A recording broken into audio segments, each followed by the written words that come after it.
Fulfilling a personalized order on Printify involves creating and processing custom products tailored to individual customer requests. Here's how to handle the fulfillment of these orders. Receive the order. When a customer places a personalized order on your store, you will receive a notification in your e-commerce platform, such as Shopify or Etsy. Access Printify dashboard. Log into your Printify account and navigate to the Orders section. Here, you can see all incoming orders, including personalized ones.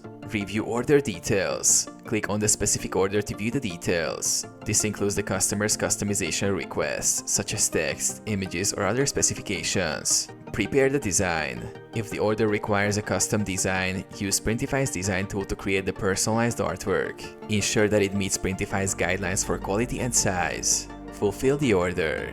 Once the design is ready, click on the Fulfill button. Printify will handle the printing, packing, and shipping of the personalized product directly to the customer. Notify the customer.